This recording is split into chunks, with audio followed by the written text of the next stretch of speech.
Hey, what's going on everybody? Welcome back to another video. Today I'm going to be talking about National Lampoon's Christmas Vacation. Got the DVD here. You already know. You think I don't own this on DVD? You think I'm playing? You gotta have National Lampoon's Christmas Vacation on DVD or Blu-ray or whatever. They probably got a 4K, 8K, 10K Blu-ray at this point, so gotta pick that up. No, I'm just playing. I don't even have that software capability right now. I just watch movies on the PS4 for the most part. I don't even have a PS5. I'm low tech with it. I'm a late adopter. What are you gonna do? I mean, case in point, I haven't upgraded this to Blu-ray.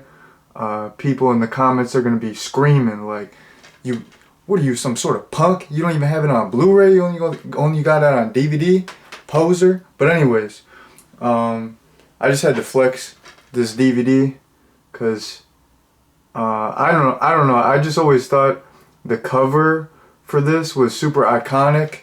I didn't check this movie out first when I was like a super little guy. Like, I didn't check this movie out until I was like a little bit older, but I would always remember that cover. Like, you know, when you're when you're like younger, going through the video store and stuff, like whenever I would go through Blockbuster, for some reason that cover always stood out to me. It's just a iconic, memorable cover. So had to flex the DVD on you all right quick. But anyways, in terms of my overall opinion of the movie, I mean, come on, you know, what do I, you know, it's a classic. What more do I have to say? You know, people have probably like talked this movie to death. There's probably a trillion reviews on YouTube about it.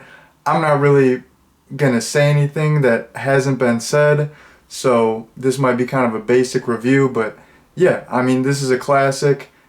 It's a super solid movie. Come on, you got Chevy Chase. You got a bunch of like recognizable actors, great actors in this. It's written and co-produced by John Hughes, who is, you know, he's a legend. So, I mean, what more can you say? This movie slaps. This movie rocks. It's thebomb.com. So, even though most people probably have seen this movie, I'm gonna get into a little plot summary because that's what I've been doing lately. So, you know, we got the Griswold family, and Christmas is right around the corner. This year they're hosting, so you know, Clark Griswold's parents are coming through. His wife's parents are coming through. It's gonna be a lot of stuff going on, you know, because holidays, they're a beautiful time, but they're also stressful because, you know, there's so much commotion, there's so much going on, and you know, sometimes with seeing different relatives, there is like a little clash of personalities. So you have both sets of parents coming through, and they're staying at the house.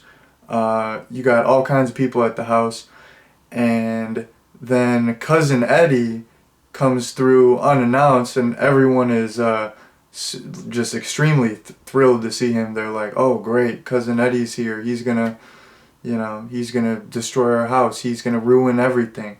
But yeah, Cousin Eddie, he's absolutely hilarious. He's one of my favorite characters in the movie. He's the man. But anyways, you got the parents are there. Cousin Eddie's there. Clark Griswold, he wants, you know, he's hosting this year. He wants to make it a great Christmas. He wants to make it a great Christmas for, you know, all the relatives, for the kids especially, and he's going all out. He's going all out with the decorations, trying to have this beautiful dinner. He's juggling all these personalities. Like, people, like some of the family members are just kind of being rude to him and like pushing him around and trashing his house, but he's like, you know what? It's Christmas. I'm not gonna get mad. I'm the host. I want to show my family a good time. I want to just have like a beautiful, magical Christmas. So, you know, Clark Griswold, he's trying his best to have a great Christmas and, you know, make everyone happy, but one thing after another just goes wrong. Anything that can go wrong will go wrong. So they're just there's all kinds of problems going on, and you know, like I said, the family is like clashing a little bit, and Clark Griswold, he's anticipating this Christmas bonus. They usually get it every year. He wants to put in this pool, and he already put a deposit down on it, so he's like relying on this Christmas bonus. He needs the bonus, and it's not showing up. So basically, throughout the movie, he's waiting for this Christmas bonus. He's trying to stay sane, trying to stay calm while hosting, you know, all these crazy family members and stuff. Just that, you know, they're trying to have a beautiful Christmas, but everything is just going wrong. So that is the basic plot summary. Now I'm just gonna get into some standout funny moments that I like. There was countless funny moments in the movie, but I don't want this video to be like 3 hours long, so I'm just gonna hit you all with some highlights, some stuff that I really like. So, you know, they get that giant tree. They don't even cut it down. They just like uproot it from the ground. It's got, you know, all the roots, all like the dirt on it still. So Clark Griswold, he comes out and he's trying to like saw the tree down a little bit. He's got the hockey mask on, looking like Jason and stuff. That's pretty funny. But his like snobby, bougie neighbors come outside and they're like, you know, where are you gonna fit a tree that big? What are you gonna do with that? And he's like, bend over and I'll show you. I'm like, oh, what? Like, that was pretty gangster. Like he went there. Like, I mean, Clark Griswold, he wasn't playing. Like he had balls, man. Like he's like flipping off that one guy. Like I mean, don't test his gangster, because he might seem like a, you know, unassuming family man. He's a great family man, but you know, he might hit you with some crazy dark humor here and there. So that was super funny. I just mentioned those snobby neighbors. There's this whole kind of back and forth between the Griswold family and them, where, you know, they're the kind of like snobby neighbors. They're always just shocked by like how crazy the family is, and it's just like ruining their time, because they're just like chilling. They're not really festive. They're not really about all the Christmas stuff, and they're just like getting their whole time ruined. But anyways, there's another instance with them where cousin Eddie's outside and he's emptying the septic tank of his RV, and he's like smoking a cigar, drinking a beer. He's just wearing his robe with like no pants, and you know, just emptying this disgusting, dirty septic you know, waste into the drain. And you know, the posh bougie neighbor comes out, like one of them, and he's like about to go for a run, and he just sees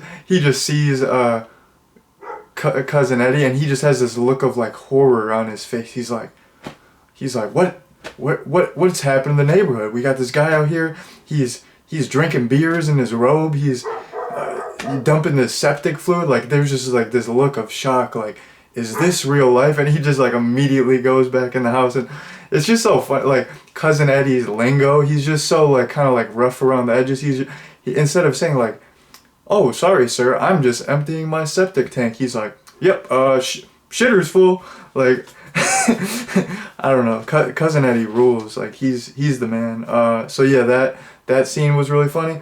Basically, everything that involved the kind of like bougie neighbors was really funny. There's like this one instance where, you know, Clark actually eventually gets the lights to work, and it's just like, you know, it's like blinding light, and it's going through the neighbor's window, and they're just like falling down the stairs and spilling stuff, and it's just like blinding them, and they're just like incapacitated. That was so funny. Everything with the neighbors was funny. Another like quick little kind of like slapstick thing that for some reason I thought was hilarious. It was just like a blink and you miss it type deal. But when like earlier on in the movie when he's like Clark's with his wife in bed, they're reading magazines, and he was just like putting up the tree, so he's got like sticky tree sap on his hands, and basically like every time he flips a page it rips. But I don't know, for some reason it was just so funny to me when he's about to go to sleep, and then he like touches his wife's hair, and he just like yanks her hair, and then he touches the lamp and just like slams the lamp down. I don't know why that was so funny to me, but I thought that was like the funniest thing ever. It was like a 2-3 second like little scene, but it was like, I don't know, it was just silly. It was just like, it was fun, it was funny. I just really enjoyed that. And then another sequence that I really liked was when he's in the department store, and there's that beautiful woman working there, and he's just like all flustered, and he keeps accidentally kind of saying like slightly sexual stuff, and he's just totally like messing up, like he just like misspeaks like every other word, and he's like wiping his face with like some panties or lingerie, and they're like, this is a super memorable line. Everyone who's seen this movie knows this line, but he's like, yeah, it's pretty nipply out there. Oh, sorry, did I say nipple? Sorry, I mean, but there is a bit of a nip out there.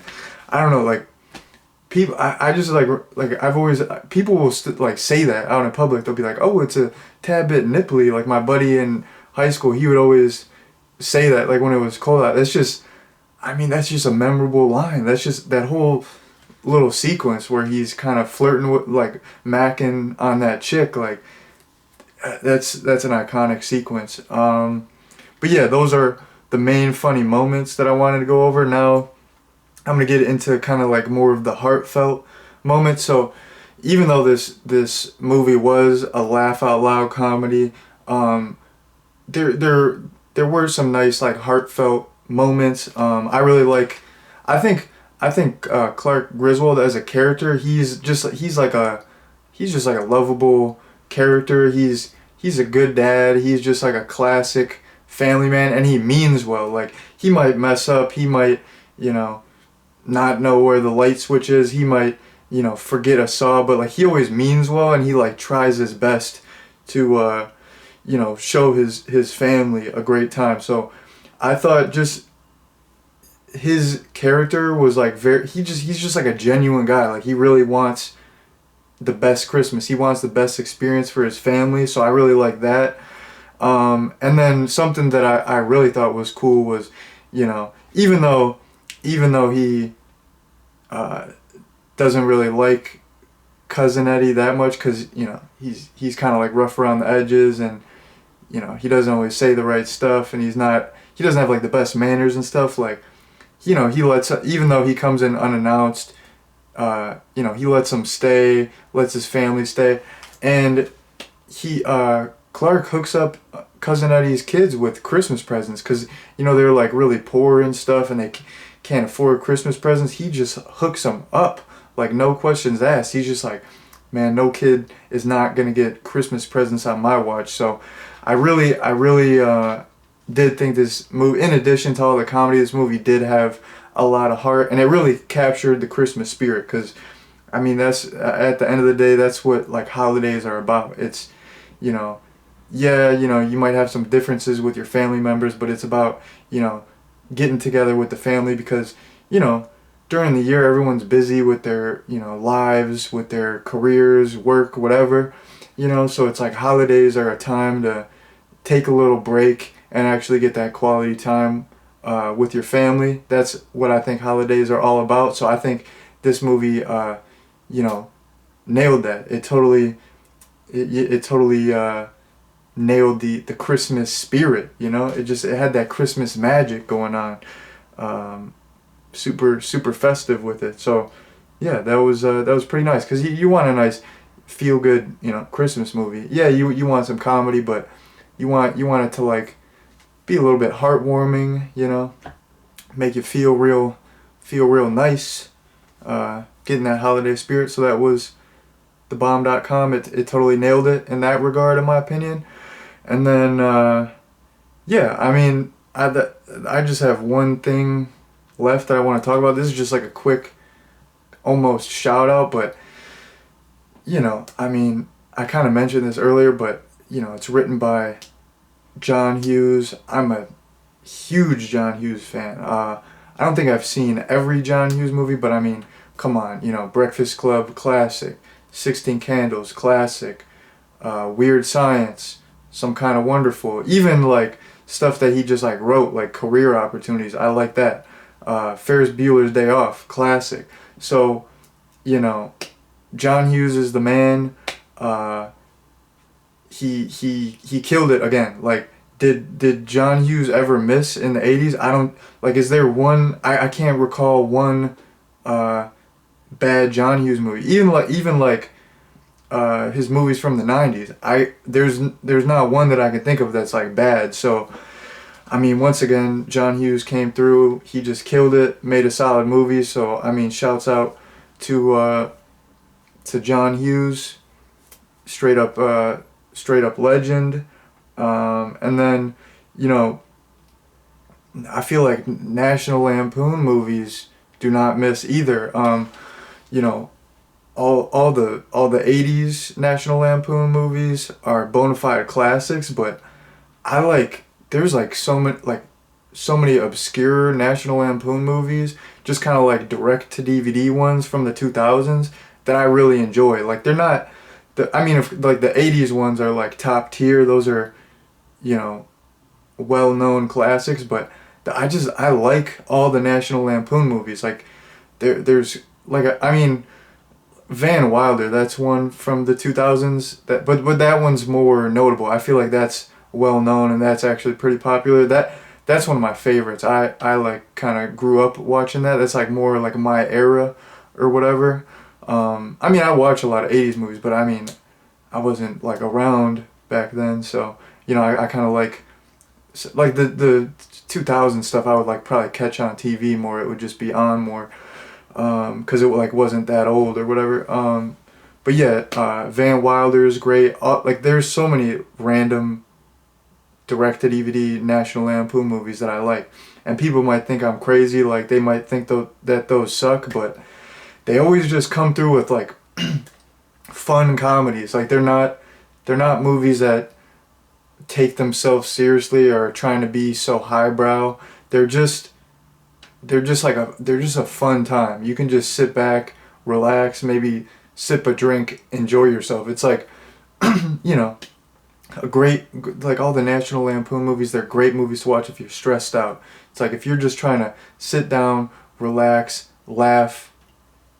Pretty much all the National Lampoon movies will, hit the spot. They'll make you laugh. They'll make you feel real nice. So, yeah, I had to give a little shout out there to John Hughes and just like the National Lampoon movies in general, because I think they slap. So yeah, that's basically the last thing that I wanted to talk about. So in terms of a recommendation, heck yeah, I would recommend this. I feel like a lot of people have seen this, but if you have not seen this, this is an extremely solid movie. This is a classic. It's a fantastic movie to watch around Christmas time. So you got my recommendation. Go out and check it out. But yeah, with that being said, I pretty much talked about everything I wanted to talk about. So I'm gonna head out here. I just want to say thank you all very much for watching, and peace out.